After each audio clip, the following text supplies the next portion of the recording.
The Mud Peddlers, a podcast where two nerdy ceramic artists share the behind the scenes of their worlds of clay. We're your hosts, Lindsey M Dillon. And I am Donte of Earth Nation. So this week we're going to be talking about best practices. So something kind of like tips and tricks, kind of like these are things that will help you in the long run. Stuff that you should, I wouldn't say watch out for or that you necessarily need, but once you start getting into the habit of doing them, they become a lot easier. Like further down the line, you just go, oh, I know how to do that because I've been doing this the entire time. And I will say somebody on Instagram actually suggested this to us. Yes. Who are we thanking for our topic today? We are thanking our Lord and Savior, Cthulhu? Well... That's gonna sound weird when the auto editing. It is. On Instagram, okay. Dasani Stark. Dsoni Stark. Dasani Stark? Yeah. Yeah, am I saying that correctly? Dasani Stark? I think it's Dasani Stark. Dsoni We're gonna say Stark. it 1,000 times and eventually it'll sound normal. Disney Stark. Anyway, they responded to Dante's question on his Instagram and have provided us with this topic for today. So thank you for the topic suggestion. If you do want to give us suggestions or just me in general, Twitter, Instagram, easily the best place to reach me. Yeah, for me, it's Instagram is usually the best place. Yeah, the gram is definitely. The grams. Email works too, but... Hit my OnlyFans. Oh yeah. So when Dante and I were prepping for this episode, we kind of realized that we both took this topic in different directions. Yeah. So mine are kind of more about developing a creative practice and things that, at least for me, help me with my creativity. And they're things that, for me, are kind of like background habits or background projects that help me in specific situations. So, but yours are more like... Mine are more practical. Practical in the sense that, like, you should be practicing them because they will help you later on. Not that Lindsay's won't. But mine are a lot more physical. Mine are like, make sure your slop bucket or your reclaim bucket is close to you so you don't have to get up when you keep throwing. Learn how to work cleaner. Throw without a splash pan once in a while. Like stuff like that will hone your skills as far as physically as a ceramic artist. Okay. Well, you do some of yours first because I agree with a lot of yours that I just didn't think about. Okay. So one of the things that has been the most useful for me has been having a place where I collect my inspiration. So I have been using Pinterest since like 2011 or something like that. And I don't really use it for my own personal marketing, but I use it to create kind of a background of inspiration and then also references. Yeah. So I have a Pinterest board for textures. I have a Pinterest board for color combinations that I like. And the board is like the grouping. Yeah, the board is a grouping. It's like an album, essentially, like a photo album. I have a board for body language. So if I see,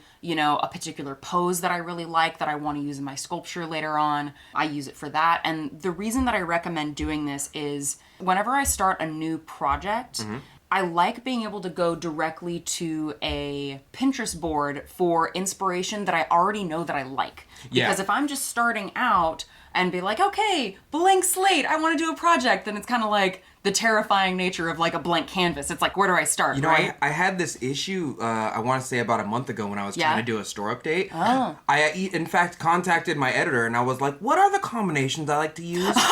And she was like, what? Oh my god. And I was like, can you help me? I need to glaze everything tonight. And I forgot the combos I used. Oh my god. Ooh woo.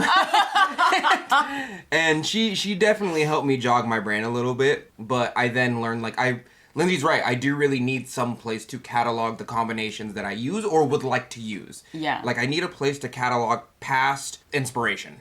You know what I mean? Even if you're scrolling on Instagram, I push the save button on it and I'll scroll down my Instagram. Yeah. And go like, oh, okay, I saved that because I liked it. I thought there was potential in it. It's just like your own little personal notebook. Yeah, it's that delayed gratification. Like if you start doing it, even if because you might be thinking, oh, well, I'm not planning on starting a new project for a while. Yeah. I don't need to do this. But the idea is that you do it in little bits consistently. And then before you know it, you've got an amazing catalog of stuff that when you go to look at these photos, you're like, oh my God, I'm so inspired. Oh yeah, like this color combination or this, And the other thing too is that it doesn't necessarily have to be just glazes. So like in my color collection on my Pinterest, most of the time it's just 2D paintings, but it's the way, but it's the way that those colors look in the 2D painting that I like, and I think, oh, maybe I can find a way to use a similar color combination, but in a glaze. Yeah. So inspiration can come from Many different sources. Yeah, it doesn't have to be ceramic in general. Yeah. Do you want to share one of yours? Yeah, well, this might be just a little bit of a, like, this will help you in the long run. Just work a little bit cleaner. And there's a bunch of things you can do in order to kind of help you with that. Number one, you should have multiple sponges. Sponges. Yeah, and I don't really mean to say that you should have, like, throwing sponges. You know, those big brick yellow ones. Mm-hmm. A lot of people will grab one and just use it for cleanup after they're done. If you just have it next to your wheel, in between your water bucket and the wheel that's spinning itself, or even inside of the splash pan, it saves you like 80% of your cleanup. Because as the wheel spins, it runs into that sponge, and all the gook and all the water and all the slip absorbs into the sponge. Mm-hmm. You wring it out later on. It's really easy. Well, you also have a wheel that necessitates that, because I have a Thomas Stewart wheel. Yeah, that's one of the wheels you can't do wrong. Yeah. I can't, because the whole splash pan is the wheel itself. It's a trench. It's a trench, yeah. So I can't remove the splash pan. So it depends on what kind of wheel you have, but I hear what you're saying in terms of keeping it cleaner. I'm curious, like, why is it important to have a clean workspace? That's what I mean. It's not exactly that, like, these tips are things that you need to do. Yeah. They're more tips that, like, they kind of hone the edge of your skills.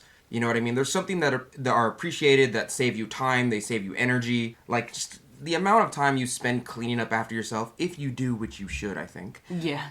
It's just cut in half, if not more, by just doing very little simple things. For example, some people will get their sponge and just, like, douse their whole clay body with water. Oh, yeah. You know what I mean? Right before they throw, and it creates so much slip and so much water and it everywhere. Really, just dunk one hand and put that hand on the ball. And that's really all you need. That's really all you need, but that also is a concept of working clean. You really don't need as much water as you think. And to boot, you could use less and less water every time if you overuse water, as most people do, before you find that right range of going like, okay, this is how much water is necessary. Yeah. And using that amount of water will just keep your area cleaner in general. And you can also kind of see how much water you've been using by how much is left over in the splash pan. The couple of times where I've used a lot more water than I need to because I've been working on, like, a few weeks ago I tried to, or I guess a few months ago now, I tried to work on a 5-pound big old, like, planter, and I hadn't thrown, no, actually I think it was like 10 pounds of clay. Anyway, it was a lot more clay than I normally work with, and so I was using a lot more water, but I think I was kind of using it unnecessarily. Yeah. And I could see in the splash pan, it's like, oh, there's a shit ton of water left down in there. Yeah. Clearly I have been using probably more. So if you're, like, not sure how much water you should be using, if there's a bunch left over in the splash pan afterwards, you can kind of be like, okay, maybe I can use a little less next time. And it's not just like the cleanliness thing, it's more that the more water you put on your clay body, the more saturated it gets, and the more of a chance it'll flop down as you're working with it. Mm-hmm. Just clay can absorb water. It doesn't just, like, slough off, you know what I mean? And because of that, like, if you work with a piece for 20 minutes straight and you just keep putting water on it, it has a much higher chance of failing. It's gonna get floppy. Yeah, it's just working clean just has so many benefits to it, but you don't really realize them until you just try. So this has to do a little bit with the idea that you were talking about earlier with, like, taking down your glaze combinations that you use. Yeah. So I feel so bad because I tell everybody to No. You know? I really appreciate that you shared that, because I think those are the kind of things where people assume, like, oh yeah, potters or ceramic artists at, like, a professional level have all this shit down. It's like, no, we don't. That's not true. We really don't. And on a similar note, like, the thing that I was just gonna share is the importance of taking down your measurements, because I still don't do that. I sometimes do, and when I do, I'm always like, wow, this is really helpful. Yeah. Past Lindsey, why didn't you do this more? Yeah. So part of the reason it's helpful is that I feel like a lot of folks who are starting out in ceramics will often ask, like, oh, how do you get your shapes so consistent? Yeah. And the biggest thing is using the same amount of clay and then throwing it to the same dimensions. And the only way to ensure that that's happening is to write down what those dimensions and what that weight is. You know, I get that question a lot. Yeah. And I don't understand the thing behind it other than consistency, I guess. People ask, like, well, how much clay do you use? And I'm like, it's 3 pounds, but my 3 pounds is different from your 3 pounds. Because, like, 3 pounds for a beginner can easily be what, 5 inches tall of a cylinder. Yeah. 3 pounds for me can sometimes be like 11 inches tall. Yeah, You know what I mean? And so what usually happens is people ask, how much clay did you use? I tell them, and they come back a couple weeks later like, did you use more clay than you told me? And I'm like, no. You know what I mean? Yeah, the thickness and the skill level of the potter really determines how tall it can be. Sometimes I'll use more clay than I need and trim it down later and make a very light product. Yeah. It helps, but I just want to get it out of people's mind that it's not the one determining factor for thickness and size. Yes, and it's more, when I say to take these notes down, it's more for yourself. It's not necessarily to compare with what other ceramic artists might be doing. Yeah. But it's more to, like, again, keep that record for yourself. And one of the other benefits of that is, like, not only for repeating the same shape, but also for giving you a sense of how much clay you might need for a slightly different shape. Yes. Like, and an example of that would be, like, when I made the coffee mugs for Insight Coffee Roasters, I wrote down how much clay I used for the 12-ounce capacity coffee mug. Later, I was like, okay, that amount of clay held 12 ounces of liquid. I need to make something that holds 16 ounces of liquid. Yes. About how much more clay do I need to have that increased capacity? And because I had written down how much clay I used for the 12 ounces, I was better able to estimate how much clay I needed for the 16 ounces. Yes. I will also say it differs on shape, too. So, like, you make a lot of cylinders. Mm-hmm. I like to make, like, rounder, bellied out things. Yeah. So I have to add more clay because I'm stretching the clay body to, like, a larger, you know what I mean? Yes. And if I don't add more clay for that same size, it ends up that belly is just super thin and very easy to break. Well, very easy, but, you know. Easier in general. Yeah. The difference in between a cylinder that's 3 pounds and a big bellied out mug that's 3 pounds is really the thinness of the clay because I took up more space. Yeah. And last kind of note on that as well, since you're talking about the difference between cylinder shapes and round shapes. Yeah. If I'm making a round shape, particularly because I have less practice with that, I will write down the internal diameter of the lip of the mug, the external diameter of the widest part of the round section. You're insane. The external diameter of the foot ring. The circumference pi. Exactly. I know, it sounds kind of fastidious, but it's helped so much. The word fastidious sounds fastidious. It is. No, it's like, it's super, I mean, again, I guess you can't just make up words, Lindsey. It's not a word. It's from Pride and Prejudice. That's where I learned it. I love it. But it means, like, particular or fussy. And so it may sound fussy to, like, take down all these measurements, but I have found that it helps me a lot. And again, if you get into the practice of doing it now, especially if you're just starting, you will have those records for reference later. And again, not to compare to other ceramic artists or anything like that. You, really. It's just for you. Yeah. But that's really important. Okay, so one of mine is that this sounds really dumb, okay? Mm-hmm. I need y'all potters to start putting your tools in a very specific place. Oh, yes. This one is very important. Yes, tell me. Especially your pin tool. Mm-hmm. So, like, I have a sponge. Well, I have my clean sponge, the one that I use to clean up and whatnot. My secondary sponge that I put off to the upper right-hand side, because I'm usually right-handed when I'm throwing, has my throwing sponge, has my ruler, has my pin tool, and also has my potter's knife on it. All of my tools are there. They're not floating around in my bucket. They're not in the slip swamp. Yeah, you know what I mean? The slip swamp. I love it. They're not. They're in a very safe place. This helps with two things. Number one, you just get to know your area. You really have that muscle memory. Number two, it helps you not lose your tools, because I swear in 100 years, archaeologists are going to think that we worship pin tools because they're like, oh man, this potter, for some reason all the potters across the world have like 50 pin tools hidden in there. We don't understand. They must have worshipped these things. Put your pin tool and stab it directly into that big sponge you have. Yeah. Well, all your tools are on it. Yeah. And number three, you won't hurt yourself because your pin tool is exactly where it needs to be. And your hand's not jostling around and it doesn't stab you straight in the cuticle. Oh, God. Yeah, I've had that happen. That happens to all of us. Yeah. And that's like, there's... How many times have you been stabbed on your pin tool? At least 6 on my left hand. Yeah. And then I have like, you know, a little prick on your hand. And Yeah. I just need you guys to start doing, for lack of a better term, like everything in its place. Yeah. Were you about to say mise en place? I was. Oh, Mr. Fastidious. I know. You said I was gonna say it because I'm a chef, and then I was like, I can't make fun of Lindsey for saying fastidious. And throw in some French up in here. Oh my god. Nah, so I stopped myself at Mies and I was like, Oh my god, you're blushing. I have blood in my human body. I blush sometimes. That was fantastic. I immediately felt bad and I was like, put it down. But yes, everything in its place. That definitely helps with consistency. And if you share a studio, everyone around you will love it as well. Don't put it down, put it away. There's a difference. Mm-hmm. You know what I mean? I know it seems like a very little thing, but it is one of the things that I think, not just potters, but like people in general should get into the habit of doing, especially in a communal space. Yeah. Kind of on a similar note, this has to do with throwing, so I guess this is a little bit more of like a practical one, and it's just short, but another thing to help with muscle memory is not only putting your tools in the same place every time, but practice throwing with the same motions every time. Yeah. When I'm throwing a cup, I pretty much always raise the walls like 3 times. Yes, I don't the throw 3-pull rule. The 3-pull, yeah, exactly. And it can be 4, it can be 5, however many it is, but repeating the same movements will help. Again, I guess this is again more of a consistency thing, but it's more of a best practice. So if you want to try and make a similar shape as you did to a previous one, if you use the same hand movements, it kind of gets a little easier. So that's kind of a short one, but that's another thing that's been right. And you might be asking, like, why does that matter? It really helps with the thickness of your clay. It really helps with how thick your clay is. Oh, do you mean the 3-pull rule? Well, just having a consistent pull method and the 3-pull rule in general. Yes. So, because I know about 6, maybe 5 or 6 different ways to pull my clay, and I use them differently based on the situation. They're very situational pulling.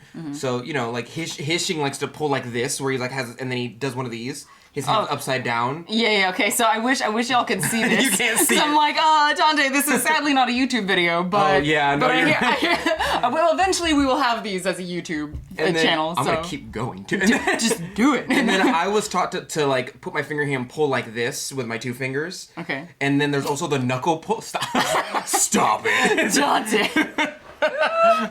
No, I hear you though. There's a bunch of different ways to pull. But... Right, and every single way of pulling has a different kind of reason behind it you're pulling that way. I've gotten proficient enough at this point to where if I'm making a bowl or if I'm making a mug, I don't really pull anymore, if that makes sense.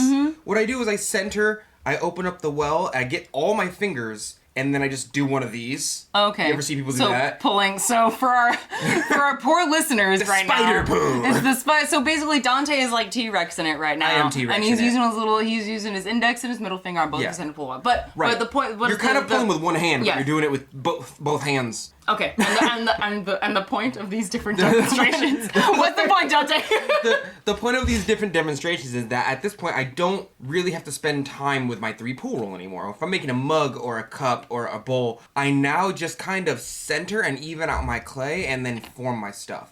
I save a ridiculous amount of time because I only use the amount of energy, amount of pulls, and amount of time and half movements that is required to make said item. Yeah. Because I'm so practiced with pulling a very specific way. I'm not saying don't try other ways of pulling, but what I am saying is if you're gonna start pulling as a beginner especially, just kind of stick to one and kind of get good at it and be consistent with it so you can learn what it's good for before you do another one. Another thing that I recommend doing, and this kind of has to do with a little bit of like the Pinterest thing where it's like saving your ideas. So in addition to saving your sources of inspiration on something like Pinterest, I recommend having a list, preferably just on one page, of ideas that you want to explore. She says.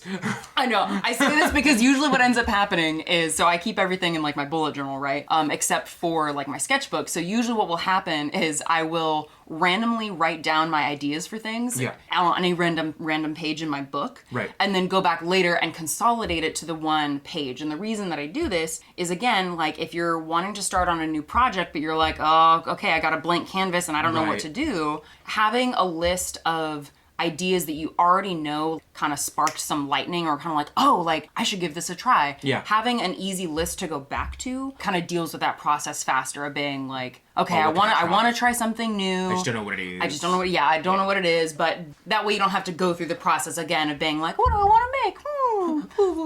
I do want to address one little thing, and this kind of rides off of Lindsey's thing, is that I do think that a good practice for everyone to have is to have a notebook where they draw down their ideas. It doesn't have to be pretty. I went through a stage where I was like, I'm ass at drawing, so I'm not going to draw anything. The gods only put like all my skill points into physical labor and crafting. I'm not really drawing, but draw them down so that you can have something to go back to later. I would also like to address the fact that don't feel bad trying other people's styles. Yeah. No one owns an art style. Nobody has a thing where they're like, that's mine, I did it first. You know what I mean? If they do, they suck. Well, I mean, there is copyright a little bit. I was going to say there's copyright, and there's also, like, because I think... I mean more techniques, not so much. Like, don't draw Mario and then be like, he's mine! Oh, yeah, of course not. You know? But I mean, for certain things, I feel like for certain very specific styles, it is at least good form to give that person a shout out. Yes. Like the first person who did like the bubble technique, right? I mean, of course, it's so ubiquitous now that it doesn't matter. Yeah, that's true. But if for the first person who did the bubble technique, if that was still a really new thing, and then like if I was a beginning ceramic artist and like gave that a try and posted about it, I would probably be like, oh yeah, I just tried this new bubble technique from such and such artist. Right. So I agree with what you're saying in terms of try other people's styles, because it's such a great way to learn, is actually by trying to like mimic what somebody else did, because you learn so much from that. Oh yeah. But also don't claim, and there's never any harm in giving someone a shout out. True. Yeah. People always appreciate that. Like, and you make friends. Hell yeah, you do. I'm friends with Pottery Danielle now. You don't know who she is, I think right? I do, yeah. She's on TikTok, and my mom wouldn't shut up about her. Oh. So she was like, go talk to her. And I was like, I can't just walk up to Potters and talk to them, and they were meeting my friend. She goes, can't you, though? And I was like, oh, fuck, I think I can. Yeah, I mean, you can at least, introduce yourself. Be like, yeah. Hi, I'm Donte. Yeah, she's super cool. That's awesome. But yeah, I think she addressed that on one of her TikToks. She's like, nobody owns a technique. Like, some people are really good at it. I only say this because what often happens with me is I see somebody do something really extravagant or difficult, or I see a technique that I really want to test myself with.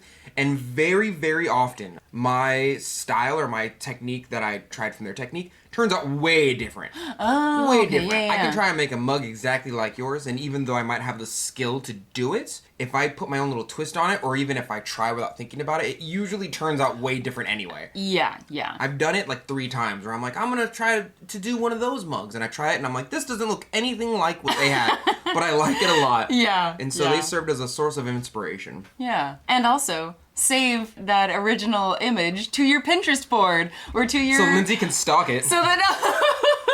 No, just for yourself, because again, it's like, comes back to like, save the things that inspire you. So if you see a technique that you want to try and duplicate, or a style you want to duplicate, save it to that Pinterest board, save it to your, Instagram collection, save it to your computer. That's another thing, another like best practice thing is make sure you keep track of your art photos. And absolutely. Especially if you're beginning, because date them. like, and your phone keeps track of that too. So it's like, especially if you're beginning, like there are so many photos of my really earliest work that I just don't have that I wish that I did, because you may think like, oh, I'm never going to use this, et cetera, et cetera. Yeah. But you never know. Like it may end up being something that, you'd like to have. Some like artsy photos, some like with a white background, but just take pictures of your work. And again, especially now because video is such a popular sort of way to present online, record yourself doing things. And I might recommend starting a social media profile for your ceramics earlier than later. Yeah. Even if you're not sure you're gonna do anything with it, you're gonna do it on a professional level, if you start it early and start posting consistently, and this may not be the case for everybody, but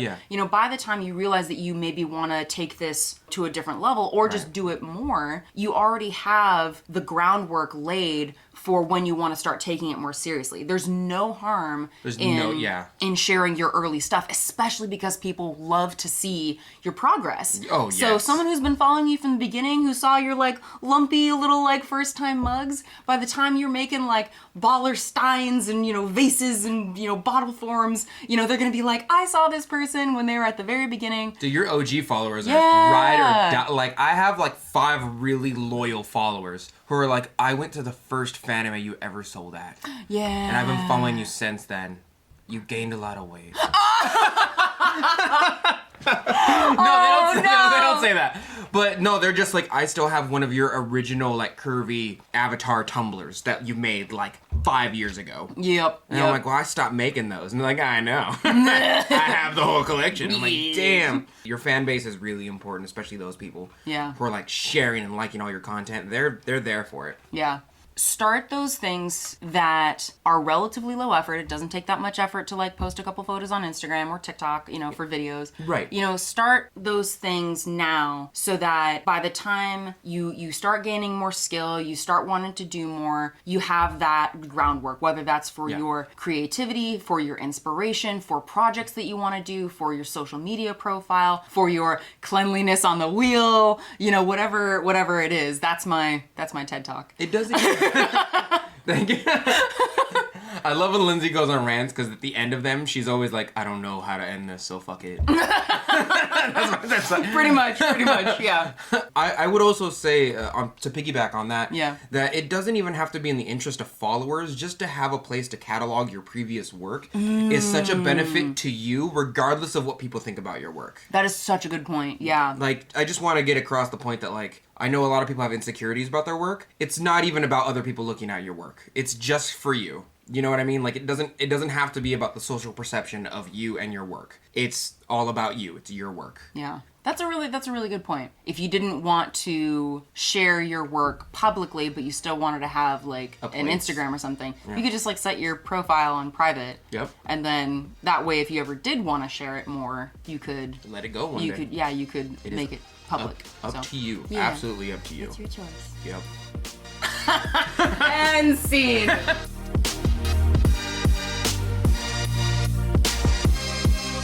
And that's it for today. Thank you for listening to The Mud Peddlers with Lindsey M Dillon and Donte of Earth Nation. Want to say hi and see what Donte and I are working on in our studios? Check out the show notes for links to our websites and social media below. You can find me at lindseymdillon.com. That's LINDSEY, M as in monster, DILLON.com. And on Etsy, Instagram, and Facebook at Lindsey M Dillon. And you can find me at Earth Nation Ceramics. It's spelled exactly how you think it's spelled, but you can also find me on my Facebook fan page and Instagram at the same name at Earth Nation Ceramics. If you enjoyed hanging out with us today, or you have a question or topic you'd like us to discuss, take a second to rate and review the Mud Peddlers in Apple Podcasts. It helps our podcast reach new listeners, and we really appreciate the feedback. Thanks again, and we'll catch you next time.